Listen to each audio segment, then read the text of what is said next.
దీవించు. ఈరోజు మన వాగ్దానము అదే, రోమా 15:13 ఈ దినము దేవుడు మనకు ఇస్తున్న వాగ్దానం.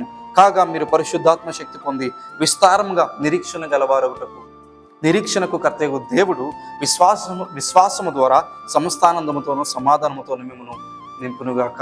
ఈ వాగ్దానం దేవుడు మన జీవితంలో నెరవేర్చి మనల్ని విశ్వాసంలో బలపరిచి సమస్తానందము సమాధానం మనకు అనుగ్రహించి పరిశుద్ధాత్మ కార్యం దేవుడు జరిగించి మన యొక్క జీవితంలో దేవుడు అత్యధికమైన మేలు జరిగించునుగాక. అటు విధంగా మనం ప్రభు సమర్పించుకుందాం, ప్రార్థిద్దాం. నేను కూడా మీకోసం ప్రార్థిస్తాను, ప్రార్థన చేద్దాం. పరిశుద్ధుడా, మీకు వందనాలు, మీకు స్తోత్రాలు. అవునయ్యా, మాకు నిరీక్షణ కర్తయ్య దేవుడు మీరే. నీవు తప్ప మరొక దిక్కు లేదు, నీవు తప్ప మరొక ఆధారం లేదు, నీవు తప్ప మరొక ఆశ్రయ దుర్గం మాకు ఏమాత్రం ఎవ్వరూ లేరు ప్రభా. కొండల తట్టు కనుగెత్తి చూస్తే మాకు సహాయం రాదు. ఆకాశం నుండి భూమి ఆకాశమును కలుగు చేసిన సర్వోన్నతులను దేవుడివైన నీ నుంచే మాకు సహాయం వస్తుంది.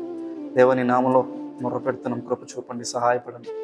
సమస్తానందము లేక, సమాధానము లేక, సంతోషము లేక ప్రభు ఎవరైతే జీవితంలో విశ్వాసంలో కూడా ప్రభా జారిపోయి అవిశ్వాసులుగా మారి నిరీక్షణ కర్తగా దేవుడు ఉన్నాడు అన్న సంగతి మర్చిపోయి ఎవరైతే ప్రభు దుఃఖంలో మునిగిపోతున్నారో, ఎవరైతే ప్రభు నిరాశ్రయులుగా ప్రభు నిరాశతో గుండె పగిలిన పరిస్థితుల్లో వారు ఎవరైతే జీవిస్తున్నారో వారిని మీరు దర్శించండి.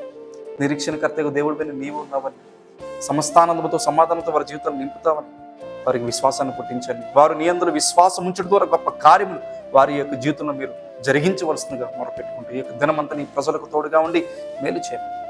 ప్రభుని రక్షకుడైన క్రీస్తు యేసు నామములో ప్రార్థించి అడిగి వేడుకొనుచున్నాము తండ్రి, ఆమేన్. ప్రభు చిత్తమైతే మరలా రేపు దినం కలుద్దాం. అంతవరకు ప్రభు కృప మీకు తోడేను గాక. Thank you. Praise Lord. God bless you.